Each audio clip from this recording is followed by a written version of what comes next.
Is my voice clear and is my screen can be seen clearly, Ferit Hocam? I think clear, right? For everybody, right? Great. And there's no, by the way, there is no problem with, you know, the screen. The screen is not vibrating or shaking. All right, because somebody I think wrote and about that thing, but there is no problem, at least, you know, for me, I can It's say. okay. Okay. Okay. So I would like to welcome all the attendants, and it's a great pleasure for me to present this presentation. And my topic is implementing mind mapping as a teaching tool in distant English language teaching during COVID-19. And my presentation includes the effects of COVID-19 on education, of course, briefly, as my time is very limited. And I will be briefly mentioning what a mind map is, and I will be talking about mind mapping as a teaching tool in remote learning. And of course, I will be sharing my references and also my contact information.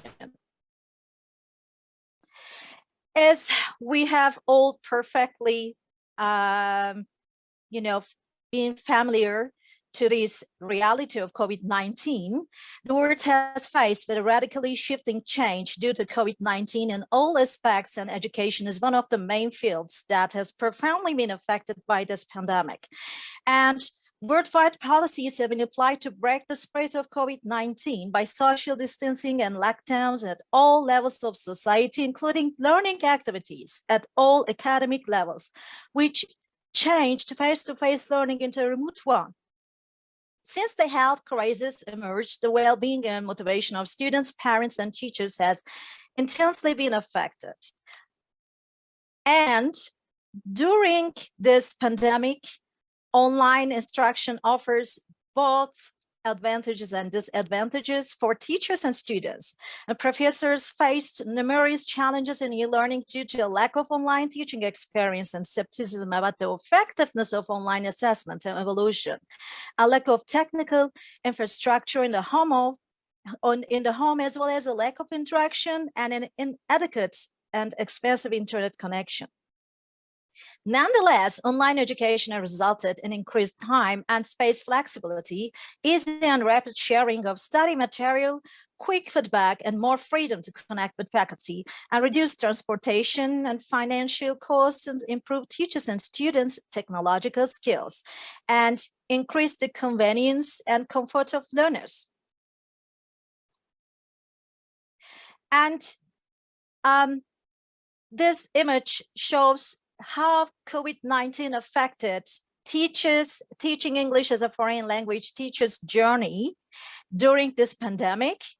And as you can see, the result for the question above has been answered like this. The result for the question is this open and close-ups affected teachers' motivation and resulted as 55.9% highly affected and 19.4% affected by the situation, and 12.9% responded as neutral.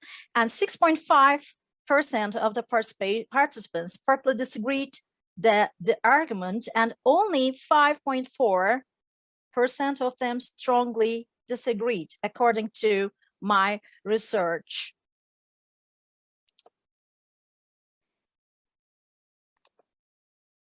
Yes, during the pandemic, many EFL teachers used some tools to make the online teaching process more effective and comfortable. Several online teaching platforms have been used as Zoom and Google Classroom, Schoology, Microsoft Teams, Edmodo, Google Meet, Skype, Moodle, and so on. And some of the online digital education tools used by EFL teachers, such as Canva, Google Jamboard, Kahoot, Quizlet, Socrative, Edmodo, Storyboard, ThinkLeak, TED-Ed, EduClipper, ClassDojo, MindMeister, XMind, Creately, and many more by English learners and teachers. And in my presentation, in this presentation, particularly mind mapping as an online teaching tool will be discussed. So let me explain briefly what a mind map is. It is actually a diagram for representing tasks, words, concepts, or items. And it is linked to and arranged around a central concept or subject using a nonlinear graphical layout. And it turns a long list of monotonous information into a colorful, memorable, and highly organized diagram. And it was first created by Tony Buzan, who completed his undergraduate degree in psychology, English, mathematics, and science. And not only on mind map, but memory techniques and on some familiar subjects. He has written over 100 best-selling books, and his books has been translated. They have been translated into 150 languages and read by millions of people worldwide. And so this is the example of a mind map about what a mind map is. It has been created by me. And what is a mind map? As you can see clearly, as in the example, there is a central idea and a central image. Not necessarily, but it will be a great idea if you just place a image right in the center of your topic or your item or whatever you would like to mention. And of course, we need not the whole sentences, not necessarily, but keywords, only one or two, preferably. And of course, we need colors. Why? Because brain likes colors, not black and whites. And of course, we need images. And the images provide associations, and associations help the brain to memorize much better. And of course, we can use many symbols. And it needs to be clockwise. And the reason we need to arrange this mind map clockwise, because the brain learns clockwise. That's why a clock is clockwise. And the brain does not like straight lines. It needs curves, just like the brain itself. So we can say the brain likes to see itself. And of course, we have the main branches, and also we can have the baby branches, and the shape of the branches can change. There are some box branches and cloud branches and so on. And of course, it's not only about the words. Also, we can add some videos and audios and so on, and other digital forms of information. We can place them in your mind map. And let's get more specific. As you can see, I have an example of one of my students. And while I was teaching and the fourth graders, and with the name of the unit, Fun with Science, you can see on the left side, there are some words, the targeted words that students are supposed to learn. And these are dull and linear word lists. And most of the time, they are taught from Turkish to English to Turkish, or from the target language into the native language, and the reverse. So this is not the way the brain likes to learn. And as you can see, the same topic right in the center of this image, the science, the student has the colors and branches drawn by himself and the images. A student is totally free to draw his own images. It does not have to be exactly related to the word. He or she can choose his own associations, and this personalization makes learning even much more effective.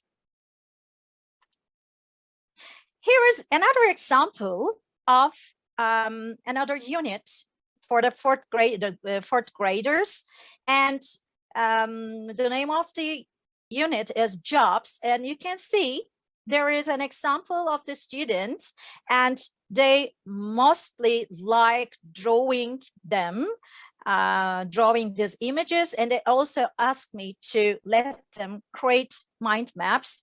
And during this pandemic, we usually practiced language through these mind maps. On the right side, there is a digital mind map, which I created related to this topic, including the sentences and the images and the colors and the curves and the branches. And as you can see, there is only a list of the targeted language and the vocabulary here. It is English to Turkish list, and you can see the difference between this dull linear word list and those images, this colorful vivid images. And this is another example of a mind map. And as you can see, this is about present perfect tense. And it includes, with the main branches, the different usages of present perfect tense and examples of the usages of present perfect tense, and images are directly related to the sentences, which makes learning even much more easier, and also lets students associate with these sentences and make them even more memorable. And it actually lets the information to place in the long-term memory. This is my last example of the mind maps.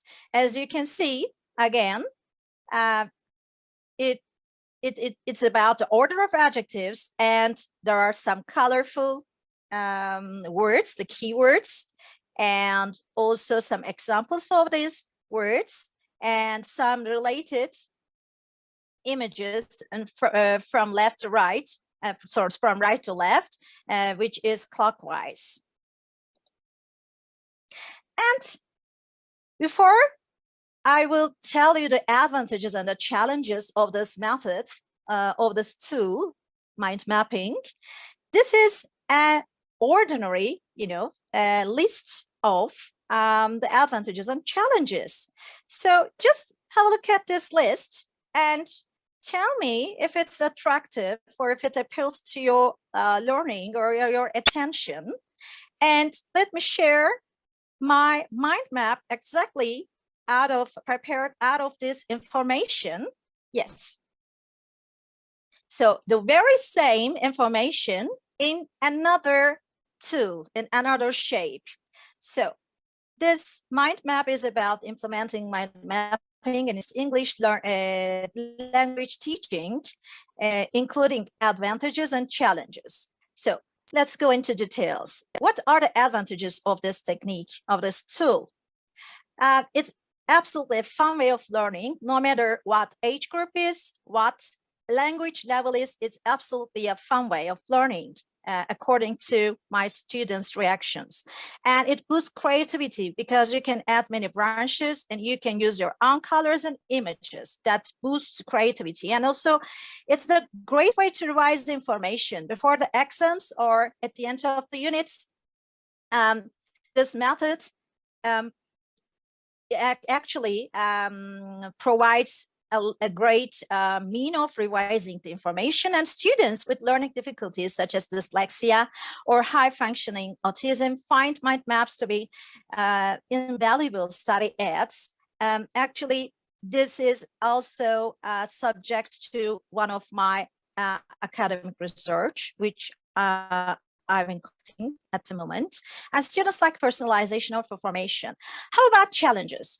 As I mentioned, a student can both use digital softwares, and also he or she can do it with as a handmade. So what are the challenges? Of course, it may not be suitable for very strong left brain oriented linear thinkers, and it may take time for to get used to this tool, and it needs discipline and practice until he or she gets used to using this tool. And some of the students may find it a little complicated, and they may prefer a linear way, and they can feel uneasy about it. Very rarely, but this may happen. And learning how to use a digital mind mapping may seem complicated to some students who are not very fond of the digital kind of learning. And some students may not be patient and focused enough, because of course mind map needs a focus, and also it develops focusing and concentration. And these are my references. And thank you so much for listening to me. I hope I'm not out of my time.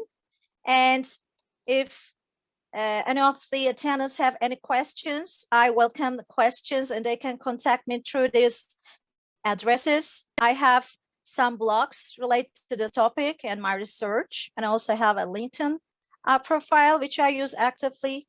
Thank you so much. So after Tuğba Kızılkan's presentation on mind mapping, now it's my turn again to invite our third speaker, Ali Şükrü Özbay. Ali Şükrü Özbay holds his BA in English Language and Literature from Ankara University and MA from Karadeniz Technical University, Applied Linguistics program, and PhD from English Language and Literature Department of Karadeniz Technical University. Her main areas of interest